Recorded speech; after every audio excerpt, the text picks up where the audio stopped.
After doing hydrolysis of salt of strong acid strong base and salt of strong acid weak base, the third we are going to do hydrolysis of the salts of weak acid and strong bases. For this the examples can be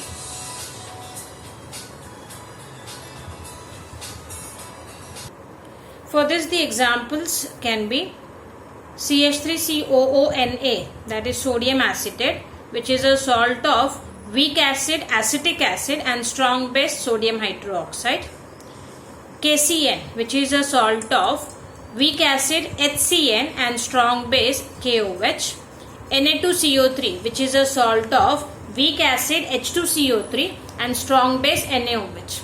Among this, let us take an example of sodium acetate.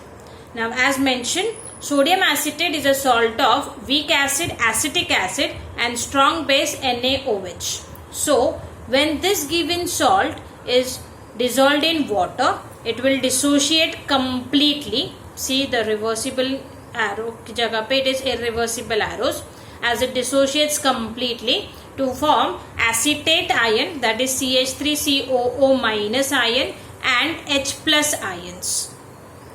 Okay. Now in this given thing, Na plus ion. So in this, when they both combine with water, we expect that acetate ion will combine with our H plus ion to form acetic acid, and Na plus ion will combine with our OH minus ion to form NaOH. Whereas among the two, Na plus ion have no tendency to react with OH minus ion. Reason, they will react to form NaOH, which is a strong base, which will again dissociate. So of the two, cations do not combine with water, but it's only anion which combines with water to form acetic acid, and our hydroxide ion is left as it is. So in this given, you could see in the given equilibrium, when they both, that is sodium acetate, combines with water, it results into formation of acetic acid, Na plus ions and OH minus ions.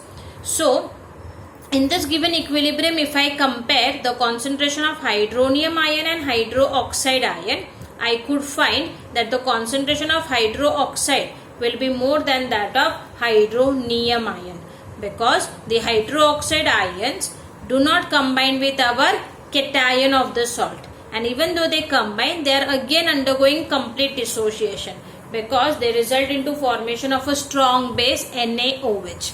So we find that at the end of the hydrolysis reaction, the concentration of hydroxide supposed to be greater than that of hydronium ion. As a result, the solution of sodium acetate becomes basic, which can be confirmed again with the help of our litmus. In this, we will see our blue litmus undergoing a change to form a red color solution. Right? In this we will find our red litmus undergoes a change to form a blue color solution, because in this our resultant solution is basic. Okay, so that is the hydrolysis of the salt of weak acid and strong base. Example here we have taken is sodium acetate. With respect to sodium acetate, I have shown the reaction. You can write down the same with any of these two salt. The reaction part will change, but the resultant solution will again be basic only, changing our red litmus to blue. The fourth category for our hydrolysis of salt we have, that is salt of weak acids and weak bases. There the examples can be ammonium acetate, which is a salt of ammonium hydroxide weak base and acetic acid weak acid. Ammonium cyanide, which is a salt of weak base ammonium hydroxide and weak acid hydrogen cyanide. Then ammonium fluoride, which is a salt of weak base ammonium hydroxide and hydrofluoric acid, which is a weak acid. So these are all three examples of salt of weak acid and weak base. Now for understanding the hydrolysis of this, let us take a general example as a salt Ba, which is a combination of salt of weak acid and weak base. Suppose if this Ba is dissociated in water, it will dissociate as B plus plus A minus. Make sure here while showing the dissociation, I am showing reversible arrow. Why am I showing this reversible arrow? Because both the compounds are of combination weak acid and weak base. So they will undergo partial dissociation.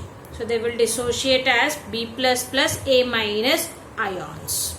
Now this B plus and A minus ions will combine with our water so as to form BOH and HA. That is, it will combine to form a weak base and weak acid. Even though we find that the things are so simple over here that we will get one base and one acid. So definitely we are getting base and acid both. So definitely the solution should be neutral. But in this, you cannot simply say that the solution will be acidic, alkaline or neutral.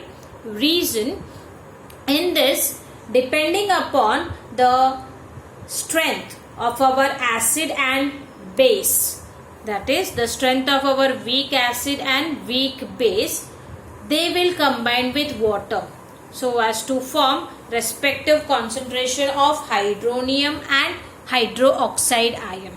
So depending upon the strength of the weak acid and weak base, our solutions pH will be decided. Means the solution will be acidic, basic or neutral, which depends wholly and solely on the relative strength of our weak acid and weak bases.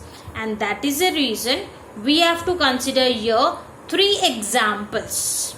The 3 examples which we will be discussing are, the salts which we will be taking will be definitely a combination of weak acid and weak base, but their strength, which is determined based on their acid dissociation constant value and base dissociation constant value, that's Ka and Kb, will differ. The 3 categories we will have, where 1, Ka value will be greater than Kb.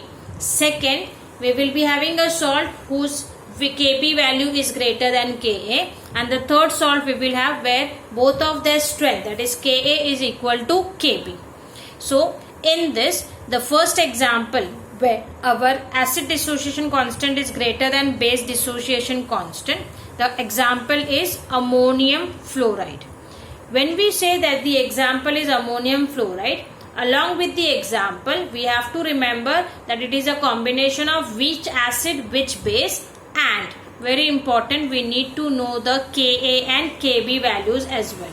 So when we say ammonium fluoride, it's a combination of weak acid HF whose Ka value is 7.2 into 10 raised to the power minus 4, and weak base NH4OH whose Kb value is 1.8 into 10 raised to the power minus 5. So it's very important that we know the combination, their acids respective base and their Ka, Kb values.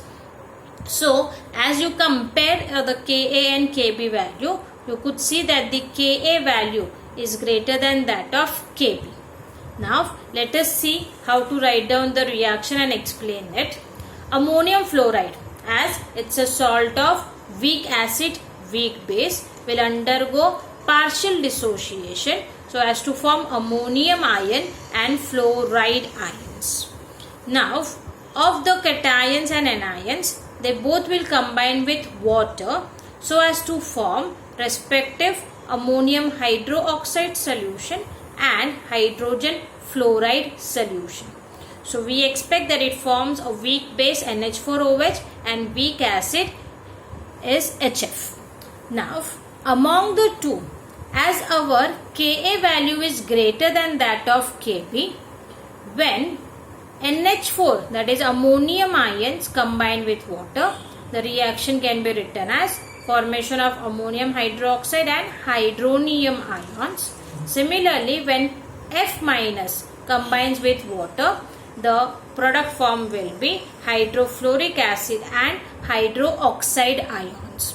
So in this given reaction, I have shown you they both combining together, whereas in this two reaction I have shown them combining separately.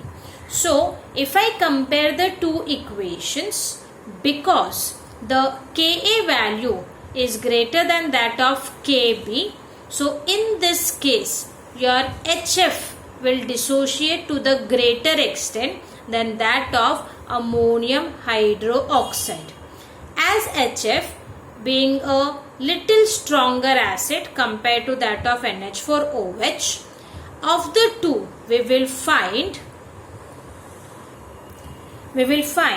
that the concentration of hydronium ion will be greater than that of hydroxide ion.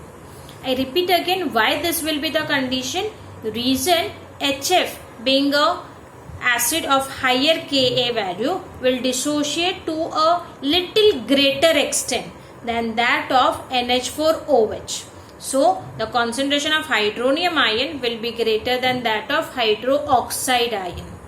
As a result, the solution of ammonium fluoride will be slightly acidic.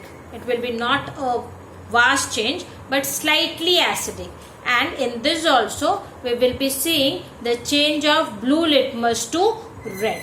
So the first example we have taken, hydrolysis of a salt of weak acid weak base, where the category is Ka value greater than that of Kb, which results into the solution to be acidic, turning blue litmus red.